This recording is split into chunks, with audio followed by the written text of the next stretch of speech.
pretend to be astronauts one day and pop stars the next. For in my mind, the options for our lives, they were endless. But I never pictured my younger brother being hurt. He is a bright young boy with a heart of gold and Asperger's syndrome, a form of autism. One day, a group of classmates circled him in the school courtyard. They told him to scream at the top of his lungs and lick the ground, which he did, unaware of the consequences. For that was just the beginning of the physical and emotional abuse that would consume much of my younger brother's elementary school life. When I found out that he was a constant victim of exclusion and bullying, it broke my heart. Nobody seemed to understand that beneath the tantrums and blunt remarks, my brother has a sense of humor, a set of dreams, but most importantly, a desire to be accepted. And yet, still today, few people realize that this is the case for those with autism, as the mental disability remains as one of the most misunderstood of our time.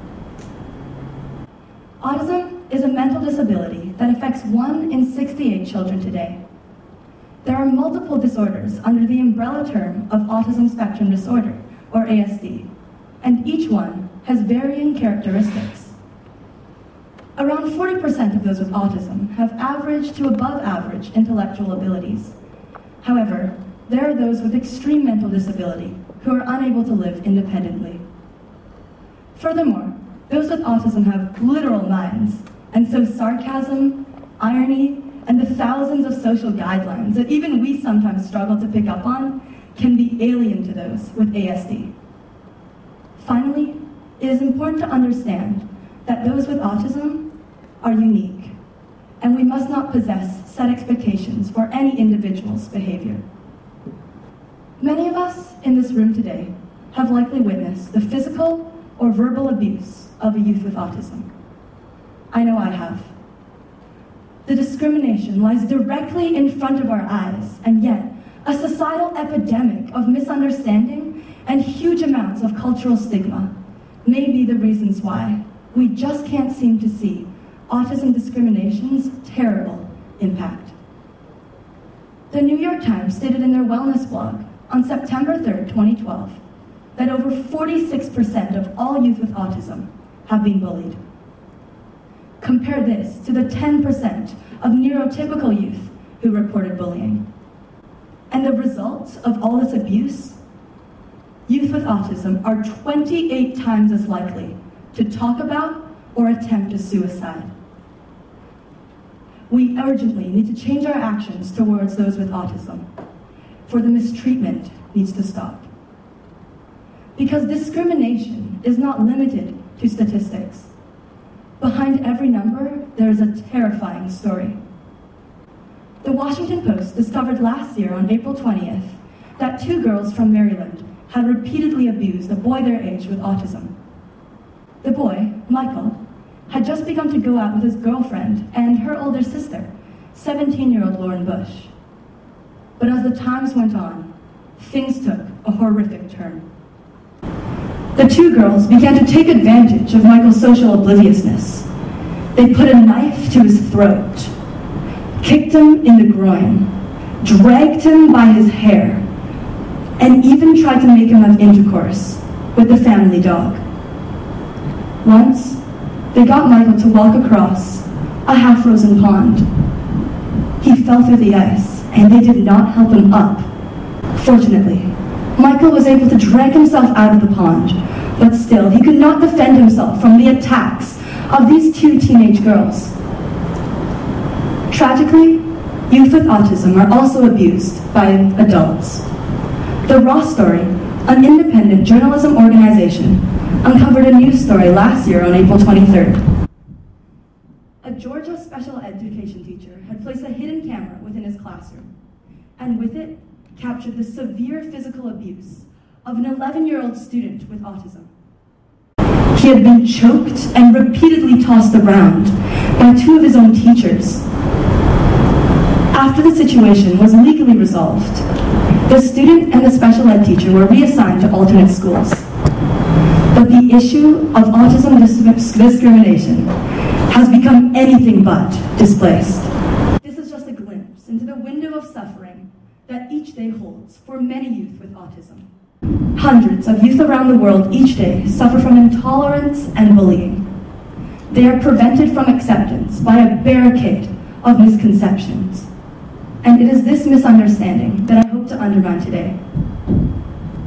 I had the pleasure of interviewing Rachel, an experienced autism behavior consultant, and she recalled the time when she walked past her son's classroom, which was catered towards students with autism.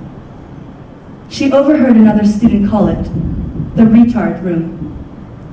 And as the mother of an extremely bright boy with autism, she was deeply hurt. This leads me to discuss one of the most common misunderstandings of those with autism within our society today, which is that they all have mental retardation. In reality, individuals upon the spectrum have a wide range of intellectual abilities that are constantly being underestimated. Take my brother, for example. His exceptional memory allowed him to take grade 7 science courses when he was only in grade 1.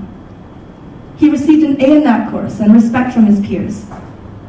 Furthermore, Brandon, a student from my school with autism, has been receiving straight A's for his entire life. He has a deep passion for history, but secretly aspires to become an astronaut. His evident ambition proves to everyone around him that those with autism belong in anything but the retard room. Secondly, there is the false impression that those with autism are not as empathetic as us who may be neurotypical. But the fact that those with autism are unable to share emotion is an absolute mistruth. I spoke with Becca, an autism speech therapist, and she described her young clients as some of the most compassionate people that she had ever encountered. She recalled a time when she was in attendance of a young boy's piano recital, and a baby had begun to cry.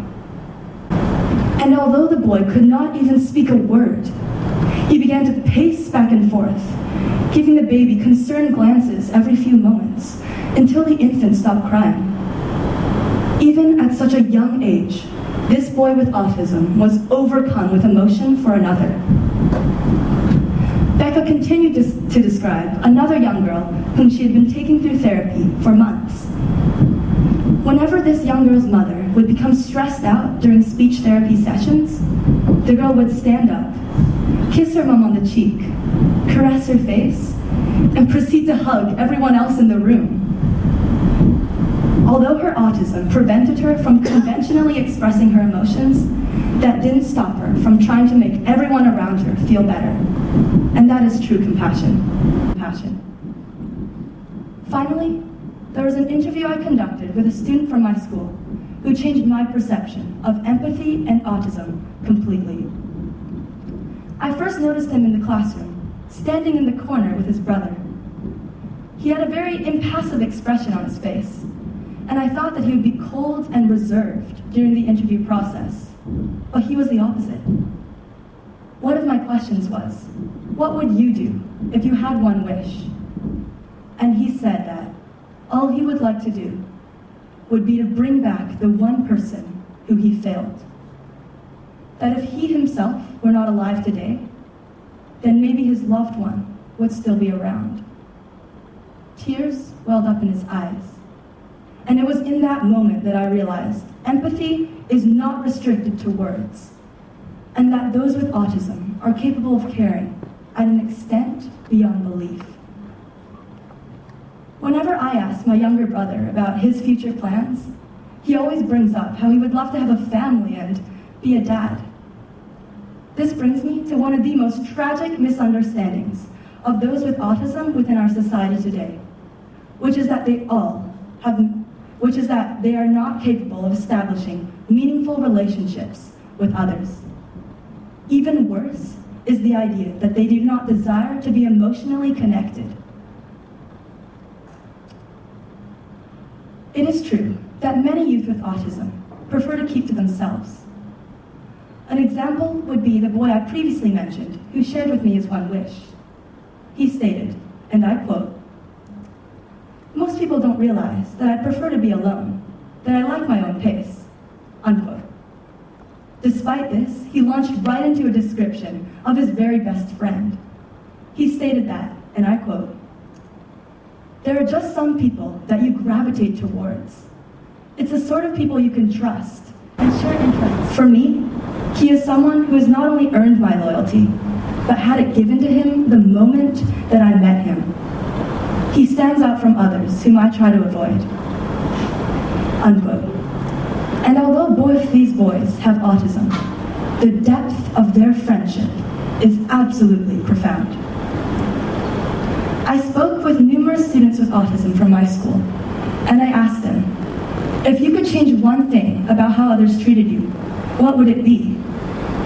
And each and everyone responded with an answer centering upon inclusion. One student stated that he only wished people would talk to him a little more. Another stated that he only wished people wouldn't just stare at their cell phones and ignore him when he tried to initiate conversation. His name is Matthew, and when I asked him what was one of his happiest moments, he just said, "Talking to you." I was so touched, and I invited him to attend the club meetings that I host every Tuesday lunch at our school, and he had not missed a session since. To conclude, I would like to paraphrase a quote passed on to me by a family friend. She stated that at one point, the greatest challenge in our society was that there was such racism.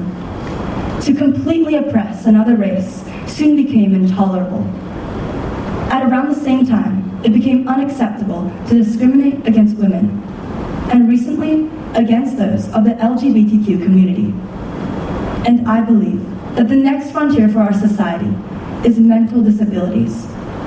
For if it's not okay to walk past a man with a broken leg and yell, "You cripple," how can it be socially acceptable to call a student in your class with autism a freak or a retard? Those with autism continually prove to be greater than what society portrays them to be. I challenge you to leave here today with an open mind and be willing to understand those with mental disability. For those with autism are just as human as any one of us, with dreams, hopes, and emotion.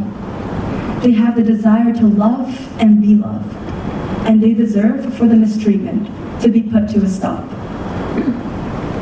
I no longer dream of a world where my brother and I are both pop stars, but I do believe in a society where all of those with mental disabilities can finally be accepted for whom they are. Thank you.